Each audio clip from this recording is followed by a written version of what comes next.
Okay, so welcome to the new London HR podcast. We've got Will Rostand with us. Will, how you doing?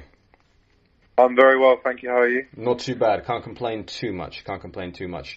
Will, obviously we're doing this podcast just to help our audience a little bit understand about the broking industry, a little bit about what we have to offer as a company. Do you want to tell the audience a little bit about yourself, how you got in contact with us, and probably talk a little bit about why you wanted to become a broker?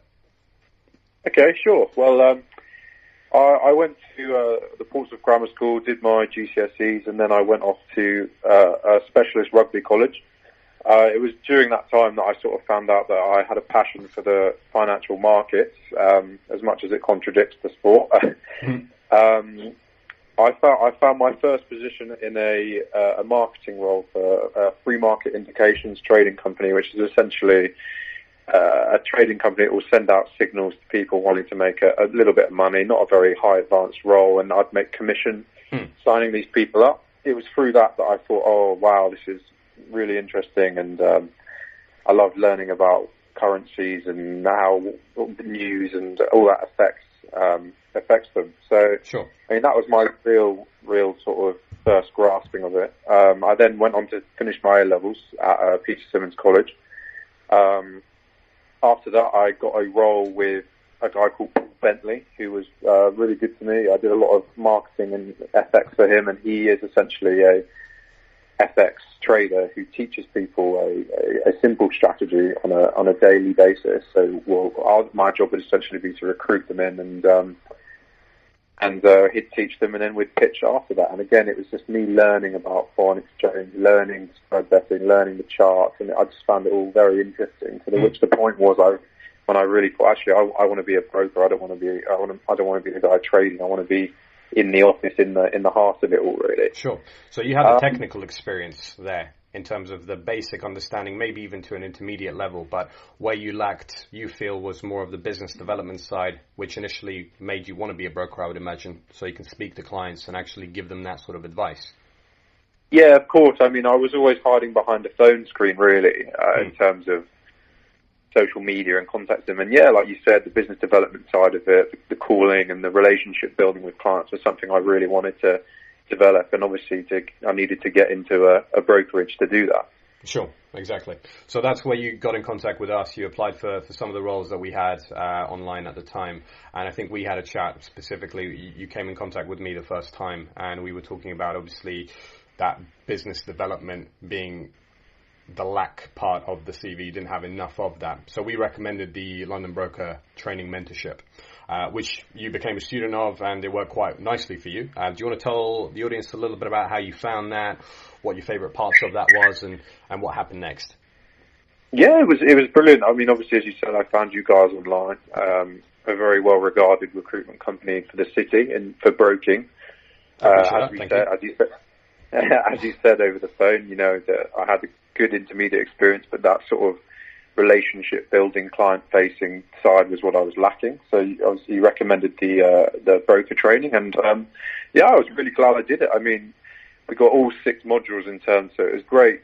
Personally, the best thing for me was the 6 different modules, as we had the yacht broking, the stock broking, the FX broking, and being able to sort of compare them all together and the styles, and then you can kind of find out what suits you. And I found, originally I wanted to do stocks, but I found that foreign exchange was really well suited to me as well. So module 3 was the one that you initially got the most sort of value from?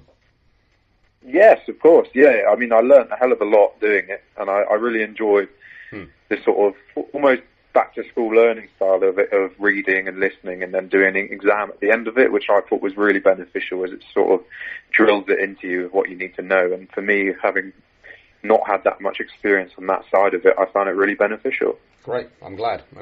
And so what happened next? Because you found yourself an employer directly. We didn't end up placing you with some of our clients, but you found a company yourself because of what you had on the CV, right? Yeah, that's correct. Yeah, I did. So I added on, obviously, the broker training to my CV. And again, I got into the interview with the client, and they sort of said, you know, your experience is good, but you were lacking that kind of business development side of experience, actually being in an office, in the business, in the heart of it. And yeah, I said, well, look, I've done this London Broker Training, and told them a bit about it, told them the exam that you sit at the end of it, my result I got, which was quite good actually, so I was quite pleased with that, and I was obviously eventually managed to sway them round. Great. I'm glad. So tell the audience a little bit about what your sort of day-to-day job is at the moment, without obviously sharing the name of the employer that you're with. But what do you do on a daily basis in terms of how many clients do you speak to? A little bit more about maybe the company, without obviously mentioning the name. Okay, of course. Well, so I'm actually quite lucky to have been put into a 360 role. So I'm obviously doing the business development side, so contacting potential clients and prospecting them. I'll try and get them on board, do a rates comparison, and then rather than passing them over to a senior broker, I actually get to look after them myself. So when they're booking trades for currencies and stuff, I'll be in control of that.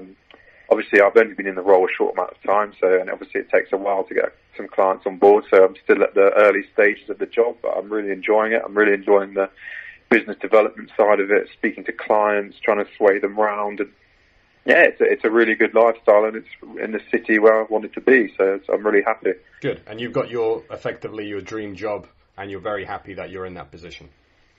Oh yeah, incredibly happy, and I mean, obviously with you guys and the broker training, I feel like I probably couldn't have got there without you, so I'm That's very kind of you to say. I appreciate it. Good. No Last worries. question I'll ask you before we let you go, and I really appreciate your time on this.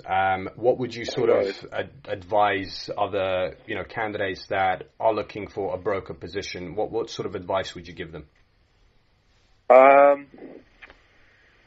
I think don't be afraid, to be honest. I was always a bit afraid of getting on the phones and calling people, and a bit reluctant to really throw myself into the deep end. And contacting you, it was quite intimidating in a good way, because obviously it's sort of an interview over the phone, and it's kind of brings you into the real world for someone like me that hasn't had that sort of proper job yet. So it's my main advice would just go for it. Just give everything you've got. Be open to new ideas like the broker training, because you never know where it could lead you to. Because I was struggling to find a position until I did the broker training, and with my exam result and the modules, I managed to get one. So I'd really just recommend just going for it. Great.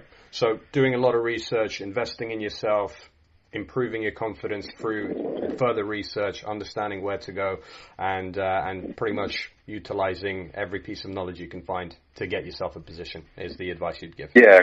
Good. Yeah, completely. I'm glad. Completely agree. Yeah. Great. Will, thank you so much for your time. You're going to help a lot of people with that message. They'll obviously be able to... Can they find you on LinkedIn and obviously do a little bit of research on you and maybe contact you? Yeah, of course. Yeah, great. Yeah. So Will Rostand, we'll have that on the website as well.